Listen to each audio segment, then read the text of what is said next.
আসসালামু আলাইকুম ওয়া রাহমাতুল্লাহি ওয়া বারাকাতুহু।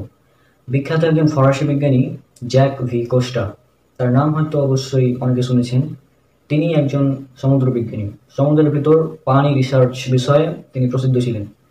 তিনি এটি অনুধাবন করতে পেরেছিলেন রোম সাগর এবং আটলান্টিক মহাসাগর রাসায়নিক মিশ্রণের গুণাবলী এবং মাত্রার দিক থেকে একটি অন্য দিক থেকে সম্পূর্ণ আলাদা। তিনি এই বাস্তব সত্যটি হাতে নাতে প্রমাণ করার উদ্দেশ্যে জিব্রাল্টারের দুই সমুদ্র মিলন কেন্দ্রের কাছাকাছি সমুদ্রের তলদেশে গবেষণা চালালেন। এখান থেকে তথ্য পেলেন জিব্রাল্টারের উত্তর তীর আর দক্ষিণ তীর থেকে আশাতীতভাবে একটি মিষ্টি পানির ঝর্ণা উঠলে উঠছে। এই বড় ঝর্ণাটি উভয় সমুদ্রের মধ্য দিয়ে ৪৫ ডিগ্রি সূক্ষ্ম কোণে দ্রুত গতিতে অগ্রসর হয়ে চিরুনির দাঁতের আকৃতি ধারণ করে, আর এই দাঁতের আকৃতি এর গঠনটি একটি বাঁধের ন্যায় কাজ করে। আর এই ক্রিয়াকলাপের ফলে রোম সাগর ও আটলান্টিক মহাসাগর একটি অপরটির সাথে মিশতে পারে না। আর ১৯৪২ সালে শতাধিক ম্যারিন স্টেশন বসিয়ে স্যাটেলাইটের মাধ্যমে পরীক্ষা করেন। পরীক্ষা করার উদ্দেশ্য ছিল ঠিক কোন বিষয়টি এই দুটি স্থলের মিলন কেন্দ্রে বাধা সৃষ্টি হয়ে আছে। তারা সেখানে আলো পরীক্ষা করলেন, বাতাস পরীক্ষা করলেন, মাটি পরীক্ষা করলেন, কিন্তু তবুও তার মধ্যে কোনো প্রকার বাধা বা পর্দা সৃষ্টি করার কারণ খুঁজে পেলেন না। সেখানে পানির একটি হালকা এবং একটি ঘন রং পরিলক্ষিত হয়, এছাড়া আর কিছুই না। এর বাইরে আর কিছুই খালি চোখে দেখা যায় না। জ্যাক ভি কোস্টা সহ আরও অন্য বিজ্ঞানীরা এই বিষয়টিকে আরও গভীরভাবে পরীক্ষা নিরীক্ষা করার জন্য তারা ভূ উপগ্রহ কেন্দ্রের মাধ্যমে কয়েকটি ছবি ধারণ করেন, যার বর্ণনা এরূপ যে ভূমধ্যসাগরের পানি গাঢ় নীল এবং আটলান্টিক মহাসাগরের পানি হালকা নীল, আর জিব্রাল্টার শেল যা পাহাড় আকৃতির এবং রং হালকা খয়েরি, ঘনত্ব এবং উষ্ণতা এবং লবণাক্ততা এই তিনটি দিক থেকে ভূমধ্যসাগরের পানি আটলান্টিক মহাসাগরের পানির তুলনায় অনেক বেশি।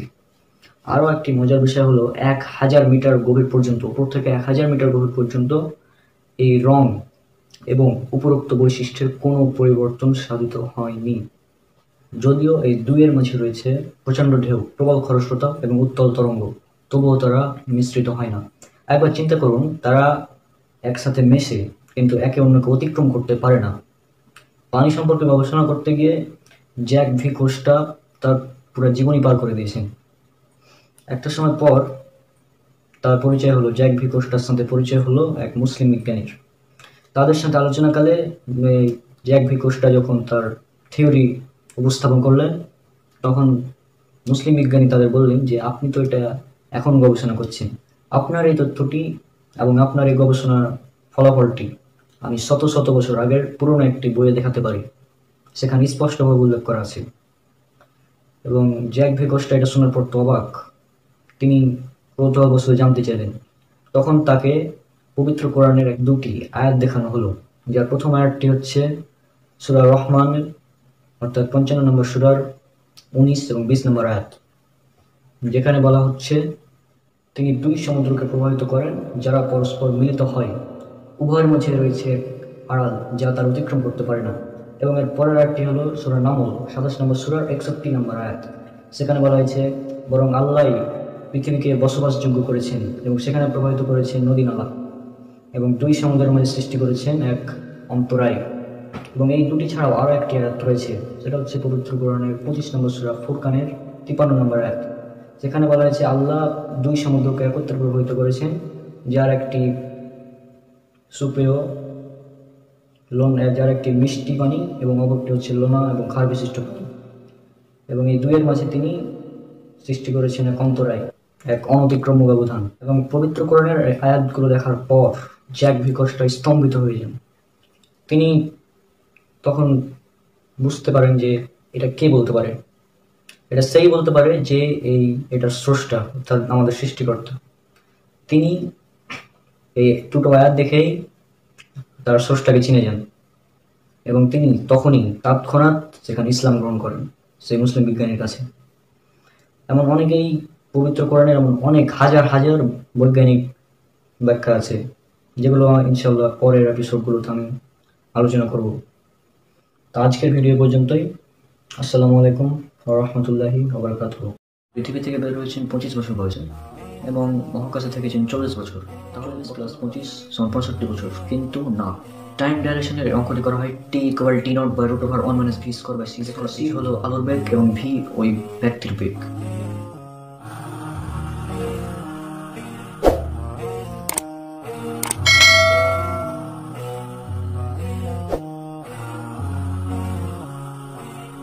আসসালামু আলাইকুম ওয়া রাহমাতুল্লাহি ওয়া বারাকাতুহু।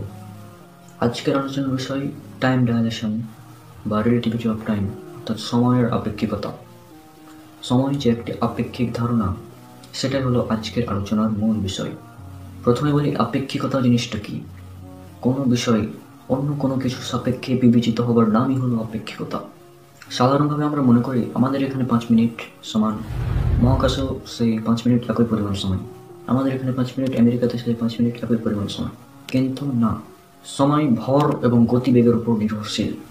সুতরাং ভর এবং গতির উপর নির্ভর করে এক স্থানের সময় কমে যেতে পারে অথবা বেড়ে যেতে পারে। অর্থাৎ আমাদের এখানে 5 মিনিট, মহাকাশে সেই 5 মিনিট একই পরিমাণ সময় নয়। আমাদের এখানে 10 মিনিট, মহাকাশে সেই পরিমাণ সময় 5 মিনিট হতে পারে। বিংশ শতাব্দীর বিখ্যাত বিজ্ঞানী আলবার্ট আইনস্টাইন 1905 সালে তার বিখ্যাত থিওরি অফ রিলেটিভিটির মাধ্যমে এই বিষয়টি ক্লিয়ার করেন যে সময় একটি আপেক্ষিক ধারণা। বিজ্ঞানী আইনস্টাইন তিনি দেখিয়েছেন যে সময় ভর এবং গতিবেগের উপর নির্ভরশীল এবং তা অভিকর্ষ শক্তির উপর নির্ভরশীল। সুতরাং বর্তমানে এটা প্রমাণিত যে পৃথিবীর সময় এবং মহাকাশের সময় এর ব্যাপারটা একেবারে আলাদা। পৃথিবীর কাছে সময়ের পরিমাণ এবং মহাকাশের সেই সময়ের পরিমাণটা একই নয়। একটি গাণিতিক উদাহরণ দিলে বিষয়টি একদম ক্লিয়ার হয়ে যাবে ইনশাআল্লাহ। এটা হচ্ছে ইন্টারের ফিজিক্সের একটা অঙ্ক। এটি আছে পদার্থবিজ্ঞান 3য় পত্রের 8ম অধ্যায়, অর্থাৎ আধুনিক বিজ্ঞানের সূচনা। এই অধ্যায়ের টাইম ডাইলেশন অংশের অঙ্কে আমি অঙ্কটি বলছি এবং আপনারা স্ক্রিনে সেটা ভালোভাবে দেখে নিন। একজন মহাশূন্যচারী 25 বছর বয়সে 2.6 × 10⁸ মিটার/সেকেন্ড বেগে গতিশীল একটি মহাকাশযানে চড়ে ভ্রমণে বের হলেন। 40 বছর পর তিনি ফিরে এলেন। এখন ওই ব্যক্তির বয়স কত হবে? স্বাভাবিকভাবে আমরা বলতে পারি তিনি পৃথিবী থেকে বের হয়েছেন 25 বছর বয়সে এবং মহাকাশে থেকেছেন 40 বছর, তাহলে বর্তমানে তার বয়স হবে 40 + 25 = 65 বছর। কিন্তু না, টাইম ডাইলেশনের অঙ্কটি করা হয় t=t0/√1 - v²/c² এই সূত্র দ্বারা, যেখানে c হলো আলোর বেগ এবং v ওই ব্যক্তির বেগ। এখন আমরা যখন এই অঙ্কটি করব তখন তার বয়স হবে 45 বছর, অর্থাৎ প্রায় 20 বছর কমে গেল। তাহলে চিন্তা করুন যে পৃথিবীতে যে সময়টা 40 বছর, মহাকাশে সেই সময়টা হলো 20 বছর। এখানে সময়টি নির্ভর করেছে ওই ব্যক্তির গতির উপর। আলোর গতি হলো 3 × 10⁸ মিটার/সেকেন্ড, অর্থাৎ প্রায় 3 লক্ষ কিলোমিটার/সেকেন্ড, 3 লক্ষ কিলোমিটার প্রতি সেকেন্ডে। এবং ওই ব্যক্তির বেগ এখানে দেওয়া আছে 2.6 × 10⁸ মিটার/সেকেন্ড, অর্থাৎ প্রায় 2,60,000 কিলোমিটার/সেকেন্ড। এত বেগে যখন কোনো একজন ব্যক্তি যাবে তখন তার বয়সটা বাড়বে না, বরং কমে যাবে। এই আলোর বেগের কাছাকাছি যখন কোনো ব্যক্তি যাবে তখন তার বয়সটা বাড়বে না, বরং কমে যাবে। এবং এই কারণেই তার বয়স হয়ে গেল 45 বছর, অর্থাৎ 20 বছর কমে গেল। তাহলে এখানে দেখুন, এখানে মূল বিষয়টা হচ্ছে যে পৃথিবীতে যে সময়টা 40 বছর, ওই একই পরিমাণ সময় মহাকাশে হয়ে গেল 20 বছর। এটি হলো রিলেটিভিটি অফ টাইম বা টাইম ডাইলেশন বা সময়ের আপেক্ষিকতা। আমি চলে যাব পবিত্র কোরআনের কোন জায়গায় এই বিষয়টি উল্লেখ করা আছে। সময়ের আপেক্ষিকতার এই বিষয়টি পবিত্র কোরআনের কোন জায়গায় উল্লেখ করা আছে সেটা আবার দেখব। আমি এখন চলে যাব পবিত্র কোরআনের সূরা হাজ 22 নম্বর সূরার 47 নম্বর আয়াত। أعوذ بالله من الشيطان الرجيم ويستعجلونك بالعذاب ولن يخلف الله وعده وإن يوما عند ربك كألف سنة مما تعدون। আর তারা তোমাকে আযাব ত্বরান্বিত করতে বলে, অথচ আল্লাহ কখনো তার ওয়াদা খেলাপ করেন না। আর তোমার রবের নিকট নিশ্চয় একদিন তোমাদের গণনায় 1000 বছরের সমান। এখানে আল্লাহ বলছেন আল্লাহর কাছে একদিন সমান তোমাদের গণনায় 1000 বছরের সমান। এরকম আরো একটি আয়াত রয়েছে 32 নম্বর সূরা সাজদা এর 5 নম্বর আয়াত।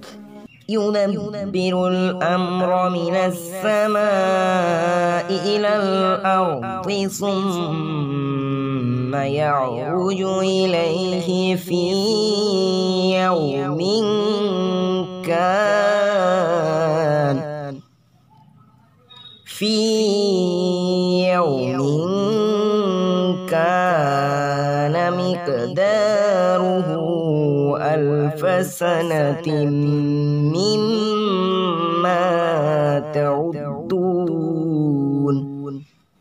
তিনি আসমান থেকে জমিন পর্যন্ত সকল কার্য পরিচালনা করেন, তারপর তা একদিন তাঁর কাছে উঠবে, যে দিনের পরিমাণ হবে তোমাদের গণনায় 1000 বছর। এছাড়াও আরেকটি আয়াত রয়েছে, সেটা হচ্ছে সূরা মাআরিজ অর্থাৎ ৭৪ নম্বর সূরা 4 নম্বর আয়াত। تعرج الملائكة والروح إليه في يوم كان مقداره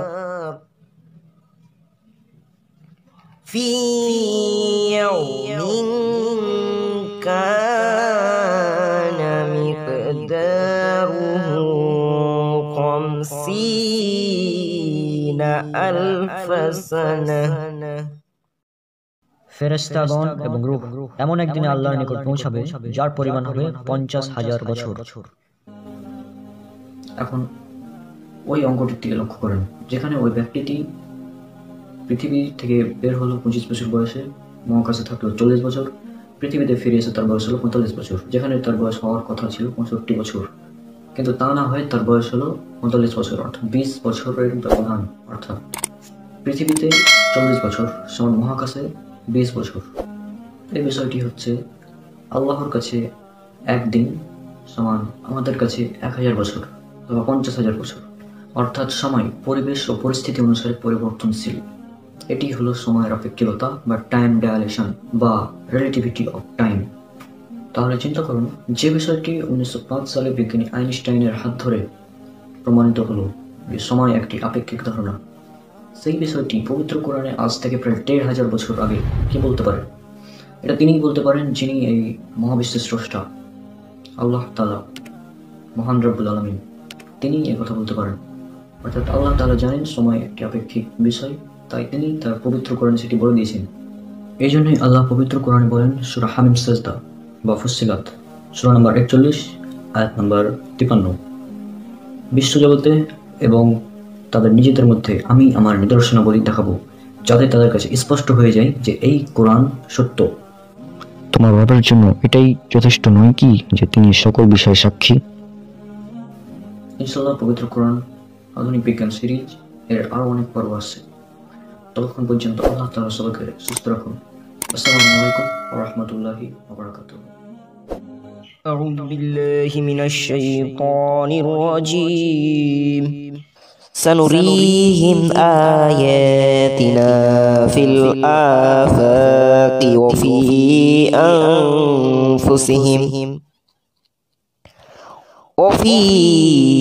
أنفسهم حتى يتبين لهم أنه الحق.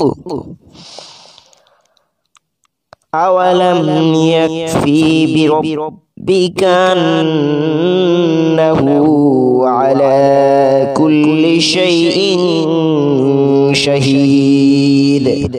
বিশ্বজগতে ও তাদের নিজেদের মধ্যে আমি তাদেরকে আমার নিদর্শনাবলী দেখাবো, যাতে তাদের কাছে সুস্পষ্ট হয় যে এই কোরআন সত্য। তোমার রবের জন্য এটাই যথেষ্ট নয় কি যে তিনি সকল বিষয়ে সাক্ষী?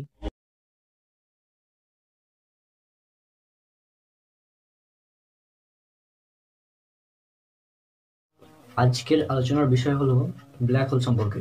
ব্ল্যাক হোল কি? পবিত্র কোরআন কি ব্ল্যাক হোল সম্পর্কে আমাদের কোনো তথ্য দিয়েছে? প্রথমে বলি ব্ল্যাক হোল সম্পর্কে বিজ্ঞান কি বলে, এরপর আসছি পবিত্র কোরআন আমাদের ব্ল্যাক হোল সম্পর্কে কি তথ্য দিয়েছে। ব্ল্যাক হোল শব্দটি 1969 সালে জন হুইলার নামক একজন আমেরিকান বিজ্ঞানী সর্বপ্রথম আবিষ্কার করেন। ব্ল্যাক হোল কিন্তু সত্যিকার অর্থে একটি গভীর গহ্বর আমাদের এই মহাশূন্যে।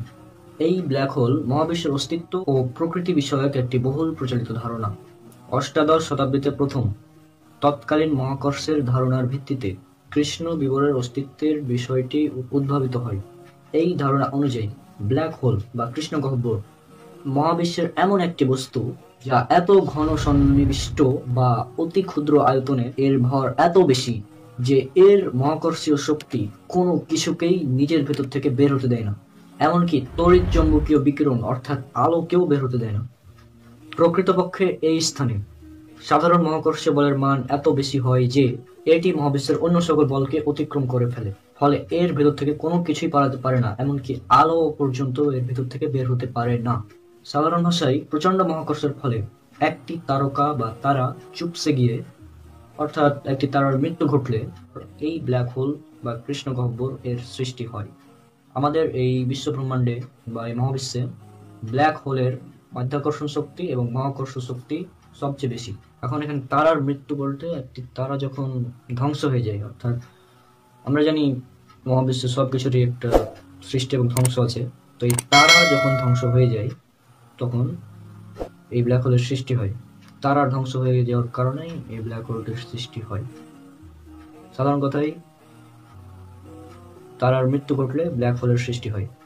আমাদের মহাবিশ্বে ব্ল্যাক হোলের শক্তি, মহাকর্ষীয় শক্তি এবং মাধ্যাকর্ষণ শক্তি সবচেয়ে বেশি। সুতরাং এই কারণেই এই ব্ল্যাক হোল এর আশেপাশে থাকা নক্ষত্র, গ্রহ সবকিছুকে নিজের ভেতর টেনে নেয়, আর এর ভেতর থেকে কোনো কিছু বের হতে পারে না, এমনকি আলো পর্যন্ত এর ভেতর থেকে বের হতে পারে না, যেখানে আলোর বেগ হচ্ছে 3 × 10⁸ বা 3 লক্ষ কিলোমিটার প্রতি সেকেন্ডে। এত প্রচন্ড বেগে যাওয়ার পরেও আলো এই ব্ল্যাক হোলের ভেতর থেকে বের হতে পারে না। তাহলে চিন্তা করেন ব্ল্যাক হোলটি কতটা শক্তিশালী। আর এত শক্তিশালী হওয়ার ফলেই এই ব্ল্যাক হোল তার নিজের ভেতরে বড় বড় তারা, সূর্যের থেকে হাজার হাজার গুণ বড় তারাকে নিজের ভেতর টেনে নেয়, যার ফলে তারাটি ধ্বংস হয়ে যায় বা তারাটি বিলীন হয়ে যায়। এক কথায় বলা যায়, ব্ল্যাক হোলের কাছে যদি কোনো তারা যায় বা তারার আশেপাশে যদি কোনো ব্ল্যাক হোল থাকে, তাহলে সেই ব্ল্যাক হোল সেই তারাটিকে নিজের ভেতর টেনে নেয়, যার ফলে তারাটি বিলীন হয়ে যায় বা হারিয়ে যায়। এক কথায় বলা যায় এই ব্ল্যাক হোল হলো নক্ষত্র পতন স্থান, অর্থাৎ নক্ষত্রগুলো ওই ব্ল্যাক হোলের মধ্যে পড়ে যায়, ফলে এগুলো হারিয়ে যায়। এবার আসি পবিত্র কোরআন আমাদের ব্ল্যাক হোল সম্পর্কে কি বলে। আমি এবার চলে যাব পবিত্র কোরআনের সূরা ওয়াকিয়া অর্থাৎ 56 নম্বর সূরার 75 এবং 76 নম্বর আয়াতে। أعوذ بالله من الشيطان الرجيم فلا أقسم بمواقع النجوم وإنه لقسم لو تعلمون عظيم আর আমি তারকাদের পতনস্থল সমূহের শপথ করছি, নিশ্চয় এটা এক মহাশপথ যদি তোমরা জানতে। এই আয়াত দুটিতে আল্লাহ তাআলা বলছেন, আমি শপথ করছি নক্ষত্রদের পতন স্থান সমূহের, আর নিশ্চয় এটি একটি মহাশপথ যদি তোমরা জানতে। এবার চিন্তা করুন, আল্লাহ তাআলা এখানে কোন স্থানের কথা বলছেন, নক্ষত্র সমূহ কোন জায়গায় পতিত হয়, আর নিজেই চিন্তা করুন, এটা অবশ্যই ব্ল্যাক হোল। আল্লাহ এখানে ব্ল্যাক হোলকেই নির্দেশ করে বলছেন যে আমি শপথ করছি যে স্থানে নক্ষত্রের, অর্থাৎ নক্ষত্র যে স্থানে পতন হয়, নক্ষত্র যে স্থানে গিয়ে পড়ে, সেই স্থানে শপথ করে আল্লাহ বলছেন পবিত্র কোরআনে। এছাড়াও আরো একটি আয়াত রয়েছে, এটি আছে সূরা তাকবীর 81 নম্বর সূরার 15 এবং 16 নম্বর আয়াত। فلا أقسم بالخناس الجوار الكناس আমি প্রত্যাবর্তনকারী তারকাপুঞ্জের শপথ করছি যা চলমান এবং অদৃশ্য। এই আয়াতে আল্লাহ তাআলা বলছেন, আমি শপথ করছি প্রত্যাবর্তনকারী নক্ষত্র সমূহের যা চলমান এবং অদৃশ্য। তাহলে এবার চিন্তা করুন, আজ থেকে প্রায় 1450 বছর আগে ব্ল্যাক হোল সম্পর্কে এত নিখুঁত তথ্য কে দিতে পারে এই পবিত্র কোরআনে? নিশ্চয় তিনি আল্লাহ। এটা তিনিই দিতে পারেন যিনি এই মহাবিশ্বের স্রষ্টা, যিনি এই ব্ল্যাক হোলের স্রষ্টা, যিনি আমার আপনার সবারই স্রষ্টা, আল্লাহ তাআলা। তিনি এগুলো বলে দিয়েছেন তার পবিত্র কোরআনে, যাতে আমরা সঠিক পথে চলতে পারি। এই জন্য আল্লাহ তাআলা মানুষকে উদ্দেশ্য করে বলেন, এটা আছে সূরা মুহাম্মদ সূরা নম্বর 47 আয়াত নম্বর 24-এ। আল্লাহ তাআলা বলেন, আর তারা কি এই কোরআন নিয়ে অনেক চিন্তা ভাবনা এবং গবেষণা করে না, নাকি তাদের অন্তর তালাবদ্ধ। অর্থাৎ আল্লাহ তাআলা এখানে মানুষকে উদ্দেশ্য করে বলছেন যে তারা কি এখানে কোরআন নিয়ে গবেষণা করে না। যদি তারা কোরআন নিয়ে গবেষণা করতো তাহলে অবশ্যই তারা অনেক কিছু জানতে পারত এবং চিনতে পারতো নিজের স্রষ্টাকে। তো আশা করি আজকের ভিডিওতে আপনারা বুঝতে পেরেছেন, এখানে ব্ল্যাক হোল সম্পর্কে বলা হচ্ছে পবিত্র কোরআনের এই দুটি আয়াতে। এবং ইনশাআল্লাহ পবিত্র কোরআন আধুনিক বিজ্ঞান সিরিজ এর আরো অনেকগুলো পর্ব আসছে ভবিষ্যতে। তো আল্লাহ সবাইকে সুস্থ রাখুন। আসসালামু আলাইকুম ওয়া রাহমাতুল্লাহি ওয়া বারাকাতুহু। أعوذ بالله من الشيطان الرجيم أفلا يتدبرون القرآن أم على قلوب أقفالها তবে কি তারা কোরআনের গভীর চিন্তা ভাবনা করে না, নাকি তাদের অন্তরসমূহে তালা রয়েছে।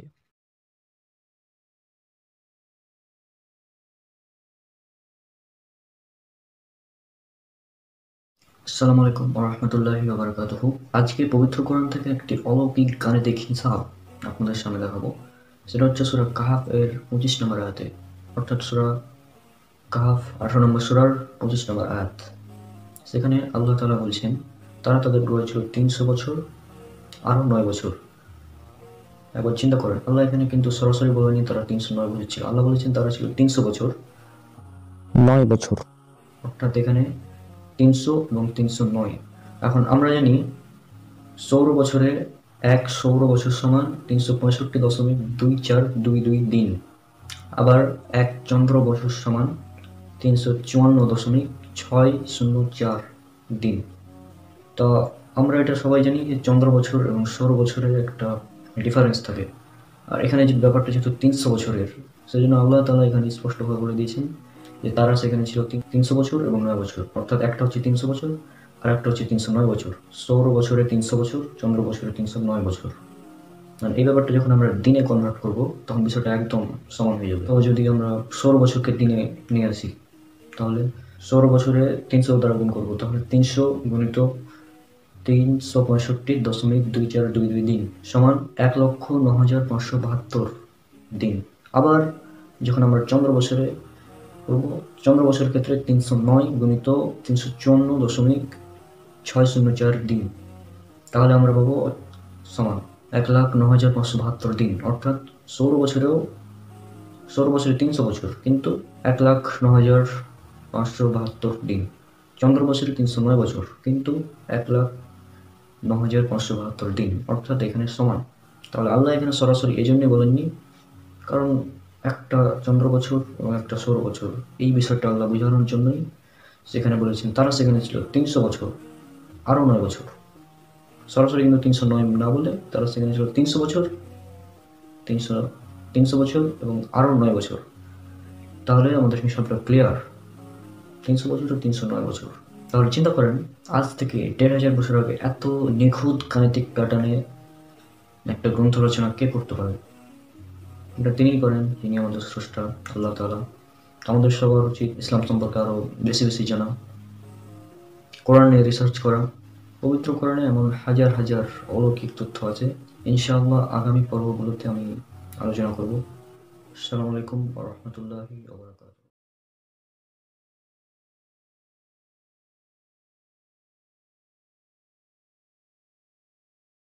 আসসালামু আলাইকুম ওয়া রাহমাতুল্লাহি ওয়া বারাকাতুহু। কেমন আছেন সবাই? আশা করি আল্লাহ সুবহানাহু ওয়া তাআলার রহমতে আপনারা সবাই অনেক অনেক ভালো আছেন। আজকের এই এপিসোডে আমরা আলোচনা করব বিগ ব্যাং সম্পর্কে। বিগ ব্যাং কি এবং এই বিগ ব্যাং সম্পর্কে পবিত্র কোরআনে কি বলা হয়েছে। তো প্রথমে বলি বিজ্ঞান বিগ ব্যাং সম্পর্কে কি বলে, তারপর আসছি পবিত্র কোরআনে। বিগ শব্দের অর্থ হচ্ছে মহা বা অনেক বড়। বিগ শব্দের অর্থ হচ্ছে মহা এবং ব্যাং শব্দের অর্থ হচ্ছে বিস্ফোরণ। অর্থাৎ বিগ ব্যাং শব্দের অর্থ হচ্ছে মহাবিস্ফোরণ। বিগ ব্যাং থিওরি শব্দের অর্থ হচ্ছে মহাবিস্ফোরণ তত্ত্ব। এই বিগ ব্যাং থিওরি সম্পর্কে আমরা কম বেশি সবাই জানি, সবাই শুনেছি। আনুমানিক 13.8 বিলিয়ন বছর পূর্বে এই মহাবিশ্বের সকল বস্তু, সকল গ্রহ, নক্ষত্র, তারা, গ্যালাক্সি সব কিছু একটি বিন্দুতে পুঞ্জীভূত ছিল, ওয়ান অ্যাটম, এবং একটি বিস্ফোরণ ঘটল, যেই বিস্ফোরণের মাধ্যমে এগুলো চারিদিকে ছড়িয়ে ছিটিয়ে যেতে শুরু করলো। এটাকেই বলা হয়, এই বিস্ফোরণটিকেই বলা হয় বিগ ব্যাং। অর্থাৎ একটা সময় মহাবিশ্বের সকল কিছু একটা বিন্দুতে পুঞ্জীভূত ছিল, একটা বিন্দুতে, এবং একটা বিস্ফোরণ ঘটলো। বিস্ফোরণের মাধ্যমে সব একদম ছড়িয়ে ছিটিয়ে যেতে শুরু করলো। এটাকেই বলা হয় বিগ ব্যাং থিওরি বা মহাবিস্ফোরণ তত্ত্ব। তার সহজভাবে বলতে গেলে এই মহাবিশ্বে যা কিছু আছে, আকাশ, পৃথিবী, চাঁদ, তারা, গ্রহ, নক্ষত্র, সব কিছু একটা বিন্দুতে পুঞ্জীভূত ছিল এবং একটি বিস্ফোরণ ঘটলো, যেই বিস্ফোরণের মাধ্যমে এগুলো আবার আলাদা হয়ে গেল। এবার দেখি পবিত্র কোরআনে এই সম্পর্কে কি বলা আছে। আমি এবার চলে যাব পবিত্র কোরআনের সূরা আল আম্বিয়া, সূরা নম্বর 21, আয়াত নম্বর 30। সেখানে আল্লাহ তাআলা বলছেন, أعوذ بالله من الشيطان الرجيم بسم الله الرحمن الرحيم أولم ير الذين كفروا أن السماوات والأرض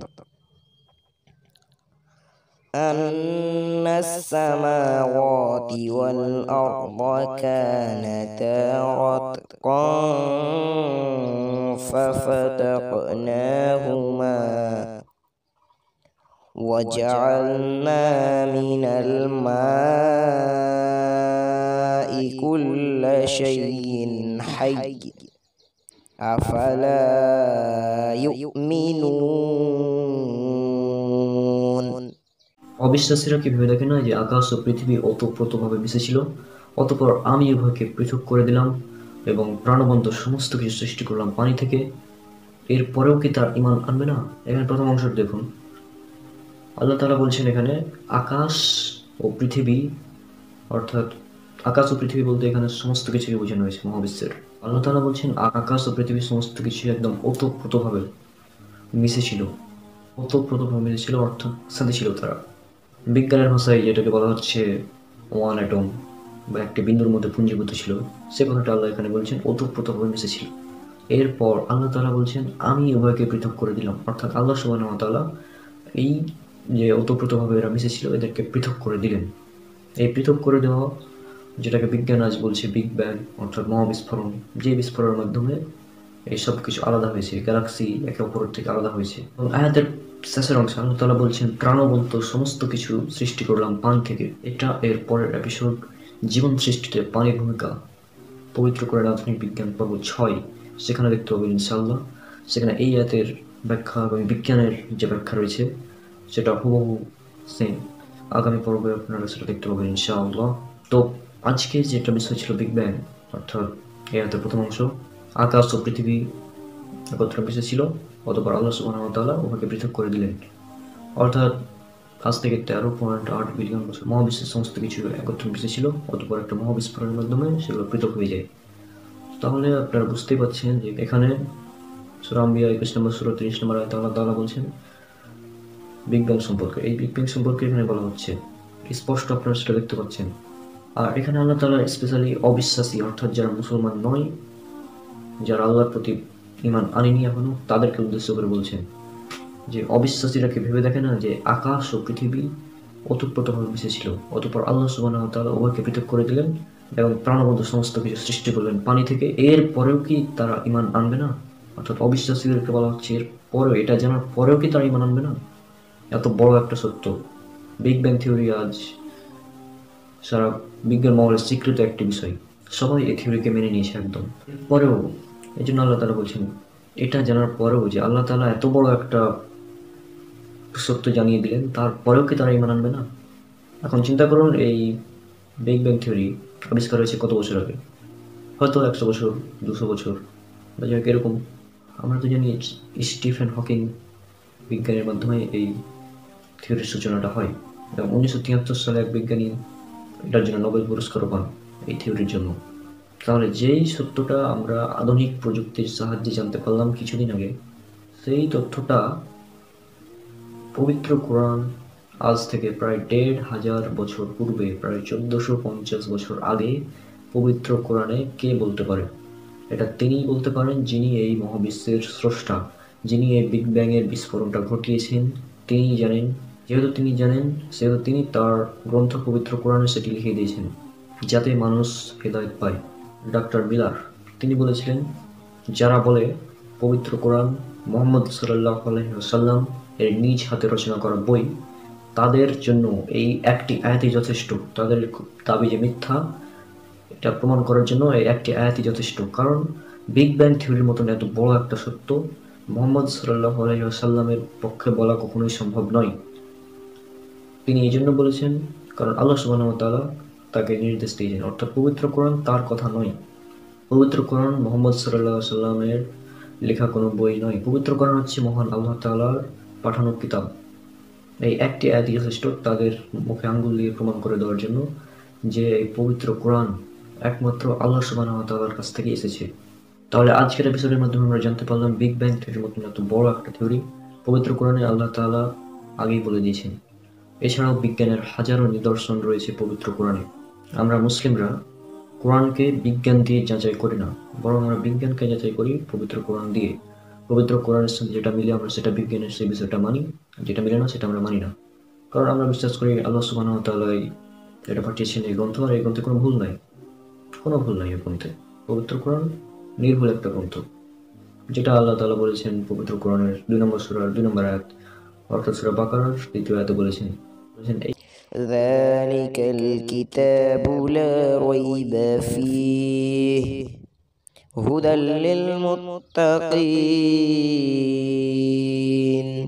এই কিতাবের মধ্যে কোনো প্রকার ভুল নেই, কোনো প্রকার সন্দেহ নেই, এবং আল্লাহ তাআলা পবিত্র কোরআনে সব কিছু বলে দিয়েছেন আগে থেকেই, যাতে মানুষ হেদায়েত পায়। সেজন্য পবিত্র কোরআন এবং আধুনিক বিজ্ঞান এই সিরিজে আরও বেশ কিছু ইন্টারেস্টিং টপিক খুব শীঘ্রই আসছে ইনশাআল্লাহ। ততক্ষণ পর্যন্ত আল্লাহ তাআলা সবাইকে শান্তিতে রাখুন, আর আমার জন্য অনেক অনেক দোয়া করবেন। আসসালামু আলাইকুম ওয়া রাহমাতুল্লাহি ওয়া বারাকাতুহু।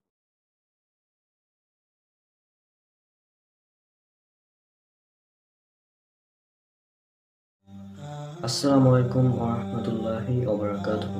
আশা করি আল্লাহ সুবহানাহু ওয়া তাআলার রহমতে আপনারা সবাই ভালো আছেন।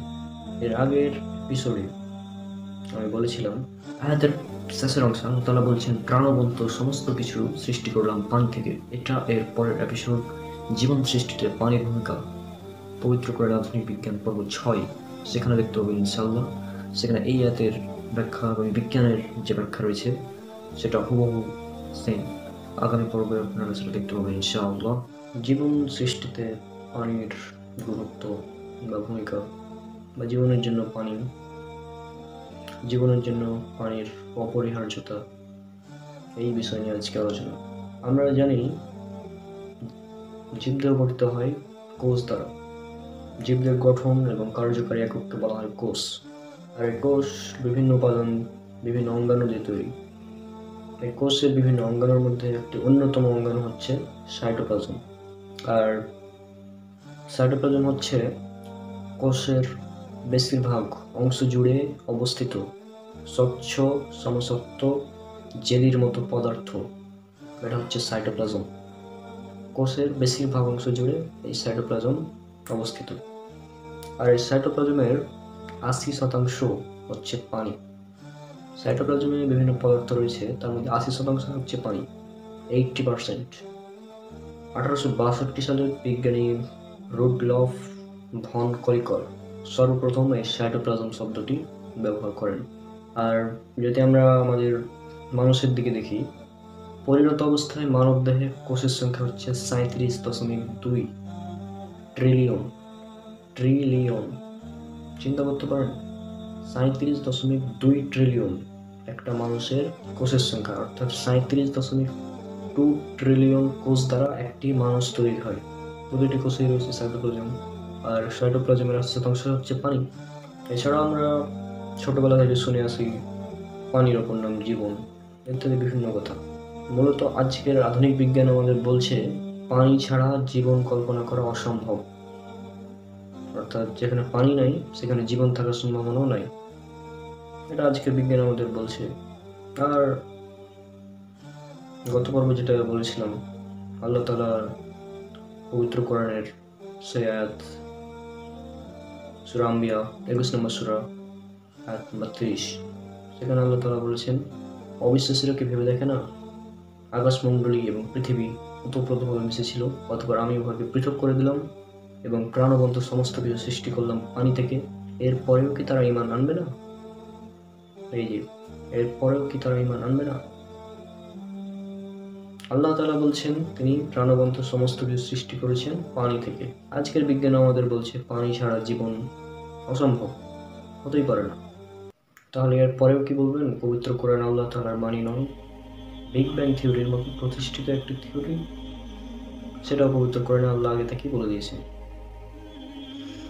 এখানে একটা বিষয় লক্ষণীয়, অনেকে হয়তো মনে করছে যে আমরা হয়তো কোরআনকে বিজ্ঞান দ্বারা টেস্ট করছি। না, আমরা নাস্তিক এবং অমুসলিমদের কাছে তুলে ধরছি যে দেখো তোমরা যে বিজ্ঞানকে বলছো সত্য, সেই বিজ্ঞানের মূল মন্ত্র হলো পবিত্র কোরআন। পবিত্র কোরআনই হচ্ছে বিজ্ঞানের, বর্তমান আধুনিক বিজ্ঞানের মূল মন্ত্র। বর্তমান আধুনিক বিজ্ঞান অনেক কষ্ট গবেষণা করে যা প্রমাণ করছে, যা আমাদের সামনে নিয়ে আসছে, আল্লাহ তাআলা পবিত্র কোরআনে সেটা অনেক আগে থেকেই বলে রেখেছেন। এমন অনেক বিষয় আছে, ইনশাআল্লাহ পরবর্তী এপিসোডগুলোতে এই নিয়ে আলোচনা করা হবে।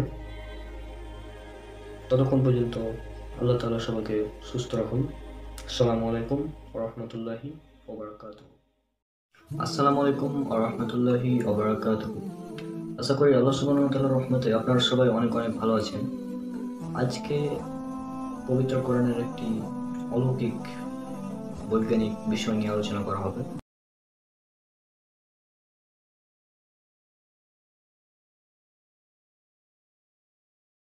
বিষয়টি হচ্ছে, মেডিকেল সায়েন্স অনুযায়ী আমরা জানি মাতৃগর্ভে একজন শিশু প্রথমে তার কান তৈরি হয় এবং পরে তৈরি হয় চোখ, এবং এই বিষয়টি পবিত্র কোরআনে উল্লেখ করা হয়েছে। আমি রেফারেন্সগুলো বলছি যেখানে উল্লেখ করা হয়েছে।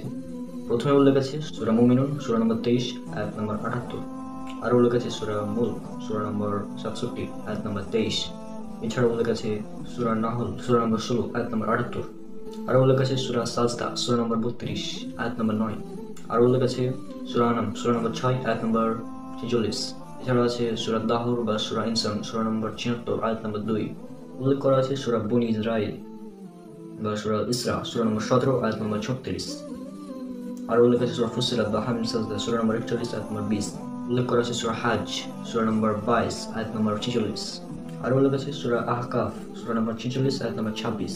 এই আয়াতগুলোতে যা উল্লেখ করা আছে প্রায় সব কথা একই রকম, এবং আপনারা সেটা স্ক্রিনে দেখে নিন, আমি পড়ে শোনাচ্ছি।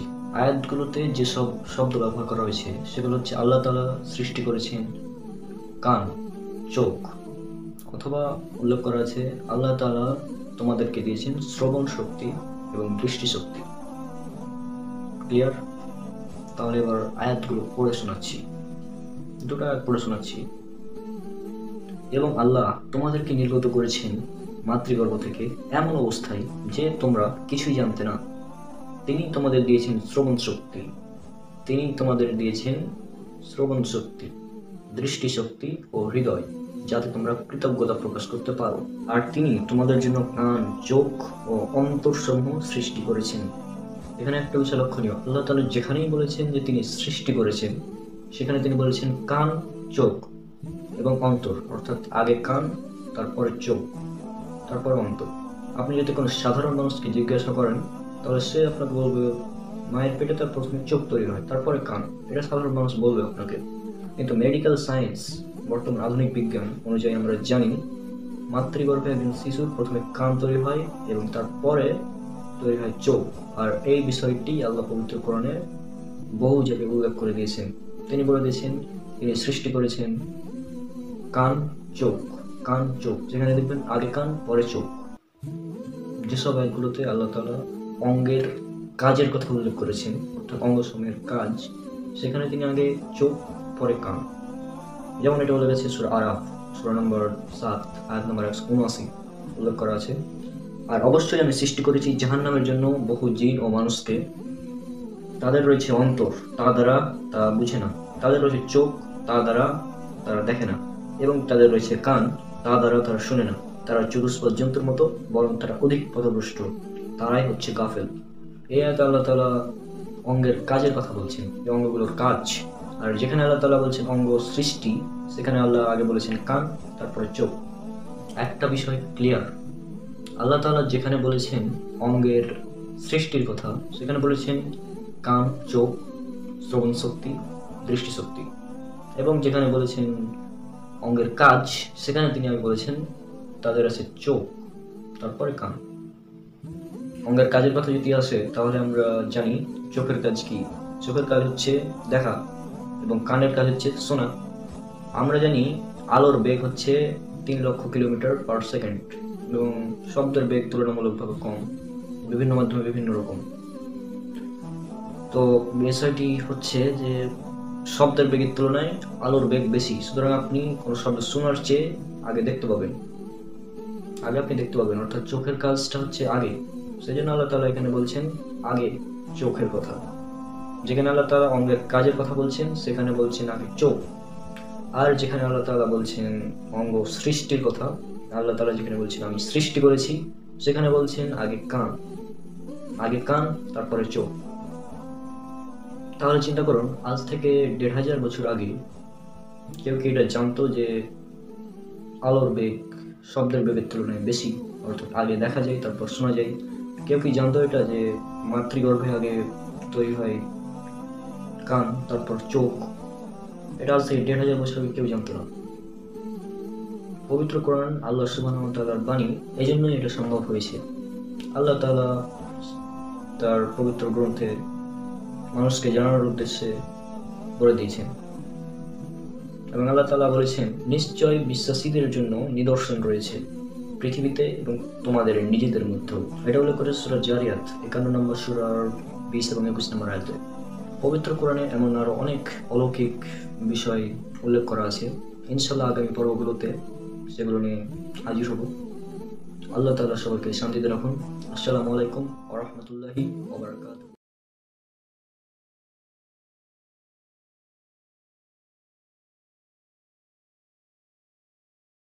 আসসালামু আলাইকুম ওয়া রাহমাতুল্লাহি ওয়া বারাকাতুহু। আমি মোহাম্মদ মোসাব্বিরুল ইসলাম রনক। আশা করি আল্লাহ সুবহানাহু ওয়া তাআলার রহমতে আপনারা সবাই অনেক অনেক ভালো আছেন। আজকে পবিত্র কোরআনে আধুনিক বিজ্ঞানের একটি অত্যন্ত চমৎকার বিষয় নিয়ে আলোচনা করব। সেটা হচ্ছে একটি শিশু যখন মাতৃগর্ভে থাকে, তখন সে কয়টি স্তরে থাকে। অর্থাৎ এটি ভ্রূণতত্ত্ব বিজ্ঞানের একটি বিষয়। সেটা হচ্ছে একটি শিশু যখন তার মাতৃগর্ভে থাকে, তখন সে কয়টি স্তরে থাকে। এ সম্পর্কে আমরা আগে জানবো আমাদের আধুনিক বিজ্ঞান কি বলে। বর্তমান আধুনিক বিজ্ঞান আমাদের বলছে একটি শিশু যখন মাতৃগর্ভে থাকে, তখন সে 3টি স্তরে থাকে। এই 3টি স্তরের প্রথমটি হচ্ছে মাতৃগর্ভের সম্মুখ দেয়াল, এরপর হচ্ছে জরায়ু দেয়াল, এবং এরপর হচ্ছে গর্ভফুলের অভ্যন্তরীণ অতি পাতলা পর্দা। এই 3টি স্তরের মধ্যেই একটি শিশু থাকে, এবং শিশুটি এখানে অবস্থান করে প্রসবের আগ পর্যন্ত। তাহলে আমরা বুঝলাম একটি শিশু যখন মাতৃগর্ভে থাকে, তখন এই 3টি স্তরের মধ্যে অবস্থান করে। অর্থাৎ একটি শিশু যখন তার মায়ের পেটে থাকে, তখন এই 3টি স্তর বা এই 3টি পর্দা তাকে প্রোটেক্ট করে।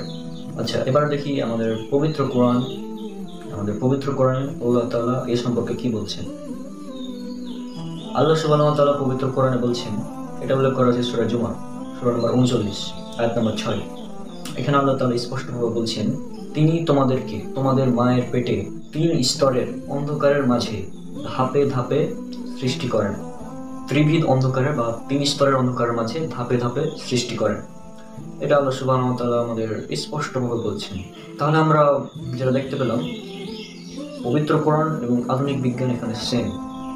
অর্থাৎ আল্লাহ সুবহানাহু ওয়া তাআলা যে বিষয়টা আজ থেকে 1400 থেকে 1500 বছর আগে বলে দিয়েছেন, সে বিষয়টা আধুনিক এমব্রায়োলজি বা ভ্রূণতত্ত্ববিদ্যা আজকে আমাদের জানাচ্ছে যে একটি শিশু যখন মায়ের পেটে থাকে তখন এই 3টি স্তরে সে থাকে। এখন এরপরেও যদি কেউ বলে পবিত্র কোরআন আল্লাহ সুবহানাহু ওয়া তাআলার বাণী নয়, এটা মুহাম্মদ সাল্লাল্লাহু আলাইহি সাল্লাম নিজে বানিয়ে লিখেছেন, তাহলে এটা হাস্যকর ছাড়া কিছুই হবে না। কারণ দেখুন, এই এমন একটি বিষয় সে সময়ে কোনো মানুষের পক্ষে জানা সম্ভব ছিল না। আজকে আধুনিক বিজ্ঞান আমাদের এটা জানাচ্ছে, সেজন্য আমরা জানতে পারছি।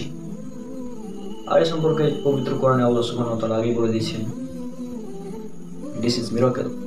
ভিডিওটি যদি ভালো লেগে থাকে তাহলে অবশ্যই একটি লাইক দিবেন এবং শেয়ার করবেন আপনাদের বন্ধুদের সাথে, এবং চ্যানেলকে সাবস্ক্রাইব করে সাথে থাকবেন। আর আমার সবগুলো ভিডিও কপিরাইট ফ্রি, আপনারা চাইলে নিজেদের চ্যানেলে আপলোড করতে পারেন, কোনো নাস্তিক মুসলিমদেরকে দিতে পারেন, যাতে তারা এই বিষয়টা জানতে পারে যে ইসলামই একমাত্র সত্য ধর্ম। পবিত্র কোরআনই হলো আল্লাহ সুবহানাহু ওয়া তাআলার বাণী, বর্তমানে একদম নির্ভুল একটি কিতাব। এটি আল্লাহ সুবহানাহু ওয়া তাআলার পক্ষ থেকে এসেছে। এটা যদি সে নাস্তিক বা মুসলিম বুঝতে পারে এবং আল্লাহ যদি তাকে হিদায়াত দেয়, ইনশাআল্লাহ তারা ইসলাম গ্রহণ করবে। আজকের ভিডিও পর্যন্তই, দেখা হচ্ছে ইনশাআল্লাহ পরের কোনো এপিসোডে। আর পবিত্র কোরআনে আধুনিক বিজ্ঞান সিরিজের আর অনেকগুলো পর্ব আসছে, আপনার চ্যানেলকে সাবস্ক্রাইব করে রাখুন। ইনশাআল্লাহ পরবর্তীতে ভিডিও আসলে দেখতে পাবেন। আসসালামু আলাইকুম ওয়া রাহমাতুল্লাহি ওয়া বারাকাতুহু।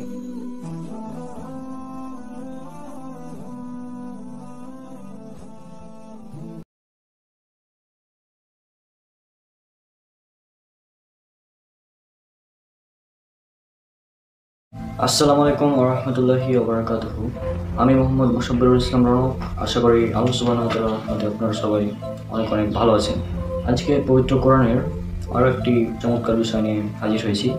আজকে আলোচনা করব গ্র্যাভিটি বা মহাকর্ষ বল বা অভিকর্ষ শক্তি সম্পর্কে। আমরা সবাই জানি এই অভিকর্ষ শক্তি বা মহাকর্ষ বল যেটা আমরা বলি, গ্র্যাভিটি যেটা আমরা বলি, সেটা আবিষ্কার করেছিলেন স্যার আইজাক নিউটন। বিজ্ঞানী নিউটন এটি আবিষ্কার করেছিলেন, এটা আমরা সবাই জানি। এবং কথিত আছে একদিন স্যার নিউটন আপেল গাছের নিচে বসে ভাবছিলেন এবং এমন এক সময় একটি আপেল এসে পড়ল এবং তিনি ভাবলেন যে এই আপেলটি নিচে কেন পড়ল। এটা ভাবতে গিয়ে তিনি আবিষ্কার করলেন মাধ্যাকর্ষণ শক্তি বা মহাকর্ষ শক্তি বা গ্র্যাভিটি। গ্র্যাভিটি আসলে কাকে বলে? পৃথিবী তার কেন্দ্রের দিকে সকল বস্তুকে যে বল বা শক্তি দ্বারা আকর্ষণ করে তাকে বলা হয় গ্র্যাভিটি, তাকে গ্র্যাভিটি বলা হয়। অর্থাৎ আমরা এখান থেকে বুঝতে পারছি যে পৃথিবী আমাদেরকে, অর্থাৎ সকল কিছুকে নিজের দিকে টানে। পৃথিবী সব কিছুকে নিজের দিকে টানে এবং যে শক্তি দ্বারা টানে সে শক্তিটিকেই বলা হয় গ্র্যাভিটি। এবার দেখি পবিত্র কোরআন এই গ্র্যাভিটি সম্পর্কে আমাদের কী তথ্য দেয়। এটা উল্লেখ করা হয়েছে পবিত্র কোরআনের সূরা মুরসালাত, সূরা নম্বর ৭৭, আয়াত নম্বর ২৫। এখানে আল্লাহ তাআলা বলছেন, আল্লাহ তাআলা আমাদের প্রশ্ন করছেন, আমি কি পৃথিবীকে ধারণকারী রূপে বানাইনি? অর্থাৎ আল্লাহ এখানে বলছেন পৃথিবীটা কি আকর্ষণকারী নয়, পৃথিবীটা কি ধারণকারী নয়। অর্থাৎ আল্লাহ এখানে প্রশ্ন করছেন পৃথিবীকে তিনি ধারণকারী রূপে বানিয়েছেন, এবং সেটাই আমাদেরকে প্রশ্ন করছেন। আজ থেকে ১,৫০০ বছর আগে কেউ কি এটা বলতে পারতো যে পৃথিবী আকর্ষণকারী বা পৃথিবী সব কিছুকে নিজের দিকে টানে? এই কথা আজ থেকে ১,৫০০ বছর আগে কে বলতে পারে? এটা তিনিই পারেন যিনি এর স্রষ্টা, আল্লাহ সুবহানাহু ওয়া তাআলা। পরবর্তীতে বিজ্ঞানীরা যখন এই বিষয়ে খোঁজ করতে যান কী কারণে এই মাধ্যাকর্ষণ শক্তির সৃষ্টি হয়, তখন তারা দেখতে পান যে পৃথিবীর অভ্যন্তরে অনেক ভারী ভারী বস্তু আছে, নিকেল, লোহা, তারপর আরও অনেক ভারী ভারী বস্তু আছে, যে কারণে এই পৃথিবী একটি ম্যাগনেটিক চৌম্বক শক্তি লাভ করে, আর এই কারণেই পৃথিবীতে মাধ্যাকর্ষণ শক্তির সৃষ্টি হয়। এটা পরবর্তীতে বিজ্ঞানীরা আবিষ্কার করেন এবং এ বিষয়েও পবিত্র কোরআন আমাদের স্পষ্টভাবে ধারণা দিচ্ছে। এটা উল্লেখ করা আছে পবিত্র কোরআন সূরা জিলজাল, সূরা নম্বর ৯৯, আয়াত ১ থেকে ৩। এখানে আল্লাহ সুবহানাহু ওয়া তাআলা বলছেন, যখন পৃথিবী কম্পিত হবে এবং পৃথিবী তার বোঝা বের করে দেবে আর মানুষ বলবে হাই এর কি হলো।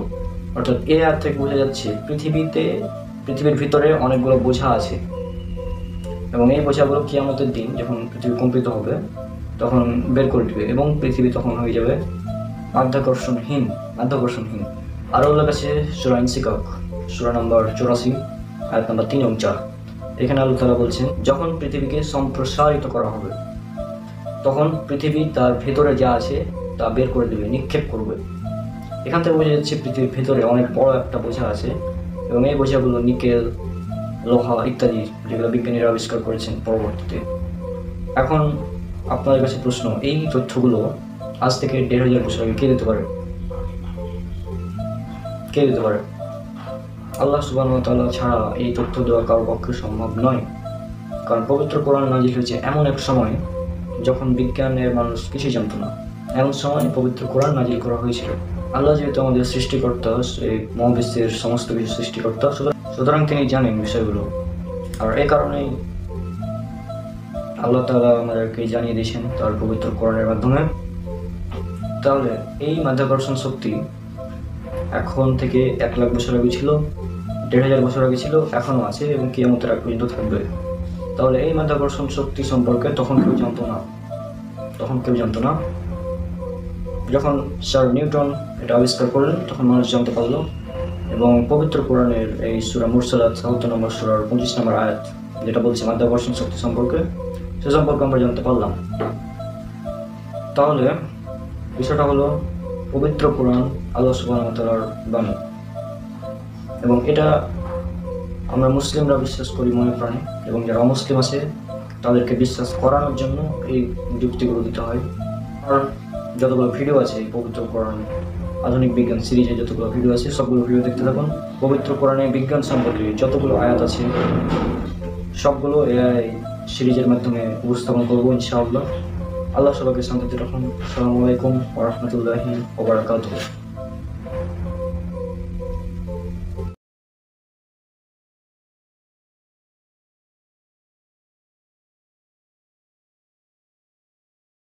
আসসালামু আলাইকুম ওয়া রাহমাতুল্লাহি ওয়া বারাকাতুহু।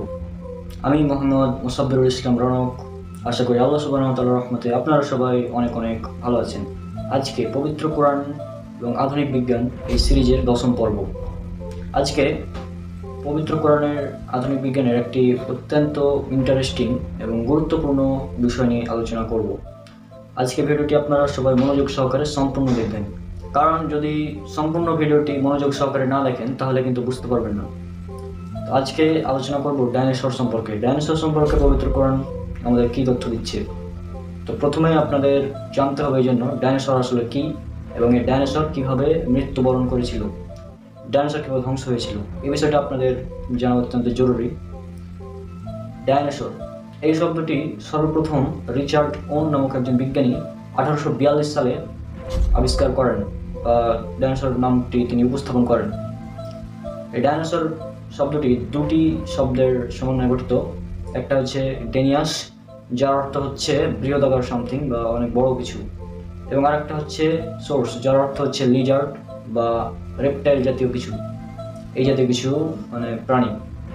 আজ থেকে 23 কোটি বছর পূর্বে সর্বপ্রথম এই ডাইনোসর প্রজাতির আবির্ভাব হয়, এবং এই ডাইনোসর প্রায় 17 কোটি বছর পর্যন্ত এই পৃথিবীতে রাজত্ব করেছিল, পৃথিবীতে শাসন করেছিল।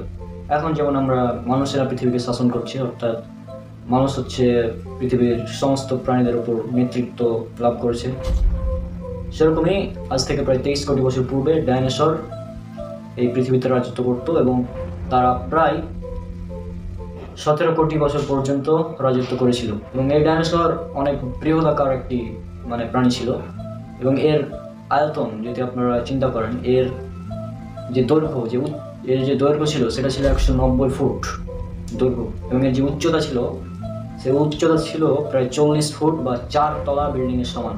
এবং এর যে ভর বা আমাদের সাধারণ মানুষ যেটাকে ওজন বলি, সেটা হচ্ছে তাদের ছিল 1,20,000 কেজি।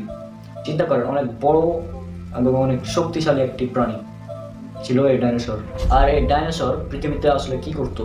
পৃথিবীতে যেহেতু তারা সবচেয়ে শক্তিশালী ছিল সে সময়, সেহেতু তারা অন্যান্য যে প্রাণীগুলো ছিল, যেমন বাঘ, সিংহ থেকে শুরু করে অন্যান্য যে ছোট ছোট প্রাণীগুলো ছিল, সেই ডাইনোসর তাদেরকে মানে খেয়ে ফেলতো, তাদের সাথে মানে রক্তপাত ঘটাতো, মানে মোট কথা তারা পৃথিবীতে দাঙ্গা হাঙ্গামা সৃষ্টি করতো, পৃথিবীতে তারা বিশৃঙ্খলা সৃষ্টি করতো। এত শক্তিশালী একটি প্রাণী কিভাবে মারা গেল, এবার আসুন আমরা সেটা দেখি। ধারণা করা হয় আজ থেকে প্রায় 6,60,00,000 বছর পূর্বে, 6.6 কোটি বছর পূর্বে একটি 10 কিলোমিটার ডায়ামিটার সাইজের একটি অ্যাস্টেরয়েড পৃথিবীতে আঘাত করে। অ্যাস্ট্রয়েড বলতে আমরা যেটাকে গ্রহাণু বা উল্কা বলি সেটা, এবং এটা পৃথিবীতে আঘাত করে মেক্সিকোর দক্ষিণ পূর্বাঞ্চলে উকাটান নামক একটি উপদ্বীপে, এবং এটি আঘাত করার পর প্রায় 180 কিলোমিটার চওড়া এবং 20 কিলোমিটার গভীরের একটি বিশাল গর্ত তৈরি হয়। বিশাল উল্কা খাত বলা হয় এটিকে, বিশাল উল্কা খাত তৈরি হয়। এবং এই উল্কা খাতটি তৈরি হওয়ার কারণ যেটা ছিল, এই উল্কাটি যখন পৃথিবীর বায়ুমণ্ডলে প্রবেশ করে তখন এর গতিবেগ ছিল প্রায় 1 লক্ষ কিলোমিটার বা ৭৭,০০০ কিলোমিটার। তো এত বেগে একটি উল্কা যখন পৃথিবীতে আঘাত করে তার ফলেই তৈরি হয় এত বড় এবং বিশাল একটি উল্কা খাত, এবং এর ফলে পৃথিবীতে প্রচণ্ড জোরে ভূমিকম্প এবং বিভিন্ন প্রাকৃতিক দুর্যোগ শুরু হয়ে যায়, জলোচ্ছ্বাস শুরু হয়ে যায়। এবং এর ফলশ্রুতিতে যেটা ঘটে সেটা হলো যে বিভিন্ন ধ্বংসস্তূপ তৈরি হয় এবং ডাইনোসরগুলো সেই মাটির নিচে চাপা পড়ে মারা যায়। তাহলে এখানে আমরা ডাইনোসরের মৃত্যুর দুটা পয়েন্ট পেলাম। 1 নম্বর পয়েন্ট হচ্ছে আকাশ থেকে একটি উল্কা এসে পৃথিবীকে আঘাত করে, এবং 2 নম্বর কারণ হচ্ছে এই উল্কা আঘাত করার ফলে তারা মাটি চাপা পড়ে মারা যায়। এবার দেখি পবিত্র কোরআন এ সম্পর্কে আমাদের কি তথ্য দেয়। আমি এবার চলে যাব পবিত্র কোরআনের সূরা সাবা, সূরা নাম্বার 34, আয়াত নাম্বার 9। এই আয়াতে আল্লাহ সুবহানাহু ওয়া তাআলা বলছেন, তারা কি তাদের সামনে এবং পেছনে আসমান এবং জমিনে যা আছে তার প্রতি লক্ষ্য করে দেখে না? যদি আমি ইচ্ছা করি তাহলে তাদেরকে সহ ভূমিকে ধসিয়ে দিব, অথবা আসমান থেকে এক খণ্ড তাদের উপর নিক্ষেপ করব। অবশ্যই এতে রয়েছে আল্লাহ ভীরু প্রত্যেক ব্যক্তির, প্রত্যেক বান্দার জন্য নিদর্শন। এ আয়াতে লক্ষ্য করুন, আল্লাহ তাআলা এখানে বলছেন, আল্লাহ তাআলা আমাদের লক্ষ্য করতে বলছেন। আর যখনই আল্লাহ তাআলা লক্ষ্য করতে বলেন তখনই হচ্ছে আল্লাহ তাআলা অলরেডি সেটা ঘটিয়ে ফেলেছেন, কোনো এক সময় পূর্বে আল্লাহ তাআলা সেটি ঘটিয়ে ফেলেছেন। এই জন্য আল্লাহ তাআলা সেটা আমাদেরকে লক্ষ্য করতে বলেন। এবং লক্ষ্য করতে বলছেন কি, আল্লাহ সুবহানাহু ওয়া তাআলা যদি চান তাহলে তিনি আসমান থেকে এক খণ্ড নিক্ষেপ করতে পারেন এবং তিনি ভূমি সহ ধসিয়ে দিতে পারেন, যেটা আমরা ডাইনোসরের ক্ষেত্রে দেখেছি যে ডাইনোসরের উপর এক খণ্ড উল্কা নিক্ষেপ হয়েছিল, ফলে তারা ভূমি সহ ধসে গিয়েছিল এবং ভূমির মাটির স্তূপের নিচে চাপা পড়ে মারা গিয়েছিল। আর এই আয়াতের শেষের দিকে আল্লাহ তাআলা বলছেন, আর অবশ্যই এতে নিদর্শন রয়েছে আল্লাহ ভীরু প্রতিটি বান্দার জন্য। এবং আল্লাহ তাআলা এখানে নিদর্শন একটি রেখে দিয়েছেন, যে নিদর্শনটা আমরা আজ বুঝতে পারছি কোন নিদর্শনের কথা আল্লাহ তাআলা এখানে বলছেন। আমার কাছে মনে হয় এটা তিনি ডাইনোসরের কথাই বলছেন। আল্লাহ তাআলা যেহেতু বিভিন্ন পবিত্র কোরআনের অনেক আয়াতে বলেছেন, তোমরা কি কোরআন নিয়ে চিন্তা করো না, তোমাদের অন্তর কি তালাবদ্ধ, তোমরা কি বোঝো না, তোমরা কি লক্ষ্য করো না? এভাবে আল্লাহ তাআলা বিভিন্ন আয়াতে বলেছেন আমাদের চিন্তা করতে। সুতরাং আমাদের চিন্তা করতে হবে, এবং আমি চিন্তা ভাবনা করে এটাই পেলাম। এবং আরও একটি আয়াত যেটাও ডাইনোসরের সাথে মিলে যায়, সেটা হচ্ছে আল্লাহ তাআলা পবিত্র কোরআনের সূরা আরাফ, সূরা নম্বর 7, আয়াত নম্বর 56। এখানে আল্লাহ তাআলা বলছেন, পৃথিবীকে কুসংস্কার মুক্ত এবং তাকে ঠিক করার পর তোমরা তাতে দাঙ্গা হাঙ্গামা ফাসাদ সৃষ্টি করো না। অর্থাৎ আল্লাহ তাআলা এখানে বলছেন পৃথিবী আমাদের জন্য ঠিক ছিল না, আমাদের বসবাসের যোগ্য ছিল না এই পৃথিবী। অর্থাৎ পৃথিবীতে এমন কিছু ছিল যারা থাকলে আমরা এই পৃথিবীতে ঠিকভাবে বসবাস করতে পারতাম না, এবং পৃথিবীতে যারা ছিল তারা অবশ্যই দাঙ্গা হাঙ্গামা সৃষ্টি করত। এ কারণে আল্লাহ তাআলা বলছেন পৃথিবীতে এক সময় ছিল, মানে যারা ছিল তারা দাঙ্গা হাঙ্গামা সৃষ্টি করত, এবং আল্লাহ তাআলা এটাকে ঠিক করেছেন। এবং এই ঠিক করার পর আমরা যেন দাঙ্গা হাঙ্গামা সৃষ্টি না করি সেজন্য আল্লাহ আমাদেরকে নির্দেশ দিচ্ছেন। আর ডাইনোসর আমরা জানি অনেক শক্তিশালী ছিল, তাদের কারণে কোনো প্রাণী তখন নিরাপদ ছিল না, তারা প্রত্যেকের উপর রাজত্ব ছিল একটা, কারণ তারা ছিল অনেক শক্তিশালী প্রাণী, অনেক বড় আকারে তারা অনেক বড় ছিল এবং শক্তিশালী ছিল, যার কারণে তারা দাঙ্গা হাঙ্গামা সৃষ্টি করত। এবং আল্লাহ তাআলা এই জন্য বলছেন যে তাদেরকে ধ্বংস করে আল্লাহ তাআলা সেখানে ঠিক করেছেন, পৃথিবীকে আমাদের বসবাসযোগ্য করেছেন, পৃথিবীকে আমাদের বসবাসযোগ্য করেছেন আল্লাহ তাআলা। কারণ ডাইনোসর যদি থাকতো তাহলে আমরা এখানে থাকতে পারতাম না, কারণ ডাইনোসর অনেক শক্তিশালী প্রাণী। এবং চিন্তা করেন আপনি, আপনার সামনে যদি 4 তলা বিল্ডিং এর সমান 190 ফিট একটা বড় প্রাণী হঠাৎ করে চলে আসে, তাহলে আপনি সেখানে টিকতে পারবেন? অবশ্যই না। এ কারণেই আল্লাহ তাআলা বলেছেন পৃথিবীকে ঠিক করার পর। অর্থাৎ ডাইনোসরদের ধ্বংস করে আল্লাহ তাআলা আমাদের জন্য পৃথিবীকে উপযোগী করে দিয়েছেন। এরপর আরো একটি আয়াতের দিকে যদি আপনারা লক্ষ্য করেন, সেটা হচ্ছে সূরা বাকারা সূরা নম্বর 2 আয়াত নম্বর 30। এই আয়াতে আল্লাহ সুবহানাহু ওয়া তাআলা বলছেন, আর স্মরণ করো যখন আল্লাহ তাআলা ফেরেশতাদেরকে বললেন, আমি পৃথিবীতে খলিফা বা প্রতিনিধি সৃষ্টি করছি। তখন ফেরেশতারা আল্লাহ তাআলাকে বলল, আপনি কি এমন কাউকে সৃষ্টি করবেন যে কিনা পৃথিবীতে দাঙ্গা হাঙ্গামা সৃষ্টি করবে, রক্তপাত করবে? অথচ আমরাই তো আপনার ইবাদত করছি, আপনার পবিত্রতা ঘোষণা করছি। তখন আল্লাহ তাআলা বললেন, আমি যা জানি তোমরা তা জানো না। অর্থাৎ এই আয়াতে ফেরেশতারা বলছেন যে আল্লাহ এমন কাউকে সৃষ্টি করতে যাচ্ছেন যে যারা পৃথিবীতে দাঙ্গা হাঙ্গামা সৃষ্টি করবে। কারণ ফেরেশতারা দেখেছিলেন পৃথিবীতে আল্লাহ যাকেই রাজত্ব দান করেছিলেন তারাই দাঙ্গা হাঙ্গামা সৃষ্টি করেছিল। যেমন আল্লাহ তাআলা জিনদেরকে পৃথিবীতে রাজত্ব দান করেছিলেন, কারণ এই জন্যই পৃথিবীতে দাঙ্গা হাঙ্গামা এই জিনেরাও সৃষ্টি করেছিল। এরপর 17 কোটি বছর পর্যন্ত এই ডাইনোসর এরাও দাঙ্গা হাঙ্গামা সৃষ্টি করেছিল, রক্তপাত করেছিল। ফেরেশতারা এটা জানতেন, সেজন্যই আল্লাহকে প্রশ্ন করেছিলেন, আপনি কি এমন কাউকে সৃষ্টি করতে যাচ্ছেন যারা পৃথিবীতে দাঙ্গা হাঙ্গামা সৃষ্টি করবে? এই আয়াতটি অ্যাকচুয়ালি জিনদের উদ্দেশ্যে নাজিল করা হয়েছিল, কিন্তু পবিত্র কোরআনের একটি আয়াত বিভিন্ন প্রেক্ষাপটে নাজিল হয়, একটি আয়াত অনেকগুলো প্রেক্ষাপটে নাজিল হয়। সুতরাং আমার কাছে এটা মনে হয় যে ফেরেশতারা দেখেছিলেন পৃথিবীতে আল্লাহ যাকে রাজত্ব দান করেছেন তারাই দাঙ্গা হাঙ্গামা সৃষ্টি করেছে, সেই জন্যই আল্লাহকে তারা প্রশ্ন করেছিল এটি। তাহলে এটি আর একটি বিষয় যে ডাইনোসরের প্রতি ইঙ্গিত করছে। আরও যে সূরা আরাফ 7 নম্বর সূরার 56 নম্বর আয়াতে যে আল্লাহ বলেছেন পৃথিবীকে ঠিক করার পর, অর্থাৎ যারা পৃথিবীতে দাঙ্গা হাঙ্গামা করতো আল্লাহ তাদেরকে ধ্বংস করে দিয়েছেন, কিন্তু জিন জাতি কিন্তু এখনো পৃথিবীতে আছে। তাহলে এই ঠিক করা দ্বারা যদি জিনদেরকে বোঝানো হতো তাহলে জিনেরাও কিন্তু আজ থাকতো না। তাহলে অবশ্যই এমন কোনো সৃষ্টি ছিল যারা ছিল আকারে অনেক বড় এবং শক্তিশালী, এবং যাদেরকে ধ্বংস করে আল্লাহ আমাদের জন্য পৃথিবীকে বসবাসযোগ্য করে দিয়েছেন। তাহলে আজকের সম্পূর্ণ আলোচনা থেকে যেটা আমরা বুঝলাম, ডাইনোসররা এই পৃথিবীতে এক সময় ছিল, যাদেরকে আল্লাহ তাআলা ডাইনোসরদের পৃথিবীতে রাজত্ব দিয়েছিলেন, ফলে তারা পৃথিবীতে দাঙ্গা হাঙ্গামা সৃষ্টি করত, এবং আল্লাহ তাআলা আসমান থেকে এক খণ্ড নিক্ষেপ করে তাদের মাটির ধ্বংসস্তূপের নিচে ফেলে তাদেরকে ধ্বংস করে দিয়েছিলেন। আর ডাইনোসররা যদি থাকতো তাহলে আমরা এই পৃথিবীতে থাকতে পারতাম না, এবং ডাইনোসরদের ধ্বংস করে আল্লাহ পৃথিবীকে আমাদের মানুষদের জন্য বসবাসের উপযোগী করে দিয়েছেন। অর্থাৎ আল্লাহ আমাদের জন্য পৃথিবীকে ঠিকঠাক করেছেন। ফেরেশতারা জানতেন এটা যে ডাইনোসররাও পৃথিবীতে দাঙ্গা হাঙ্গামা সৃষ্টি করেছে, কারণ তারা সেটা দেখেছিলেন, এবং এই জন্য তারা আল্লাহকে প্রশ্ন করেছিলেন, আপনি যে পৃথিবীতে খলিফা নিযুক্ত করতে যাচ্ছেন তারাও কি পৃথিবীতে দাঙ্গা হাঙ্গামা সৃষ্টি করবে নাকি? এবং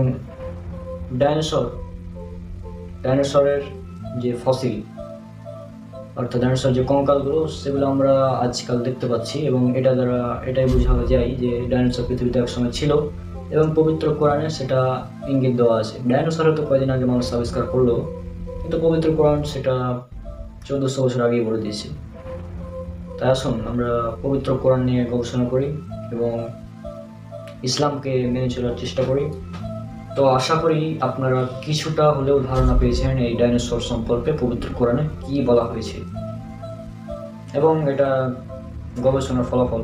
আল্লাহ তাআলা আমাদেরকে পবিত্র কোরআন নিয়ে গবেষণা করতে বলেছেন, সেজন্য আমরা পবিত্র কোরআন নিয়ে গবেষণা করছি, এবং এই গবেষণা করাতে কোনো গুনাহ নেই।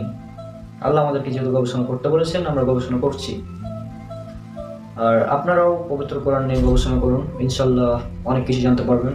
আজকের ভিডিওটি যদি আপনাদের ভালো লেগে থাকে তাহলে অবশ্যই একটি লাইক দিবেন এবং শেয়ার করবেন আপনাদের বন্ধুদের সাথে। প্রয়োজনে ভিডিও ডাউনলোড করে আপলোড করে দিন, এবং আমার চ্যানেলটি সাবস্ক্রাইব করে সাথে থাকবেন। আসসালামু আলাইকুম ওয়া রাহমাতুল্লাহি ওয়া বারাকাতুহু।